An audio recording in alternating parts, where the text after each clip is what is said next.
বিসিবির যে সিদ্ধান্তটা, এই সিদ্ধান্তটা আসলে কি কারণে এবং কিভাবে সিদ্ধান্তটা নেওয়া হয়েছে এবং ক্রিকেটের ইতিহাসে এমন নজির কি? আর যদি ভারতে নাই হয় সেক্ষেত্রে পরের বিশ্বকাপের আয়োজন কোথায় হতে যাচ্ছে?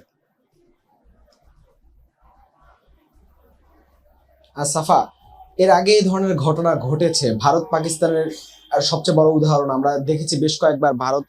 ভারত পাকিস্তান সফরে যায়নি, পাকিস্তান ভারত সফরে যায়নি, নানান রকম ঘটনা আমরা দেখেছি।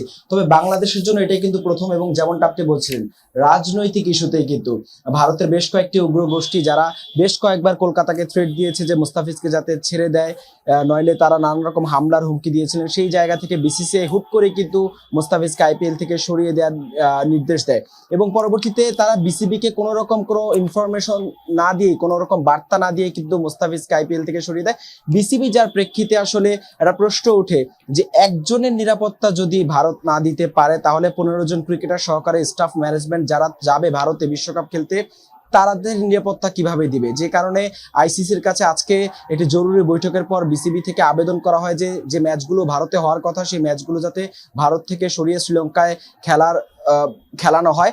এবং যতটুকু আমি সবশেষ খবর জানি, ক্রিকবাজ ভারতের জনপ্রিয় সংবাদ মাধ্যম তারা যেমনটা বলছে যে আইসিসি বাংলাদেশের যে আবেদন, সেই আবেদনের পক্ষেই এখনো পর্যন্ত। অর্থাৎ যদি সবকিছু ঠিক থাকে, বাংলাদেশের যে ম্যাচগুলো ভারতে হবার কথা সেগুলো খুব সম্ভবত শ্রীলঙ্কার মাটিতেই অনুষ্ঠিত হতে যাচ্ছে।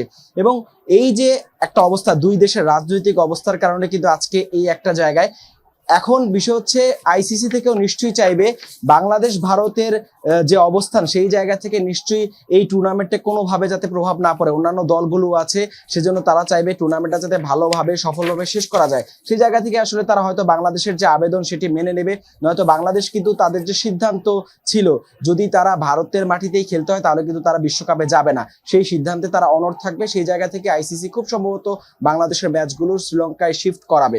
এবং যদি এটা হয় তাহলে প্রশ্নটা থাকবে যে বাংলাদেশের ভারতের সাথে যে রাজনৈতিক সম্পর্ক বর্তমানে যে অবস্থাটা, সেটা আসলে কোথায় গিয়ে দাঁড়াবে। একই সাথে ক্রিকেটীয় জায়গায় ভারতের কিন্তু এই বছর বাংলাদেশের মাটিতে খেলতে আসার কথা। গত বছর তারা স্থগিত করেছিল তাদের যে সিরিজটা ছিল বাংলাদেশের মাটিতে।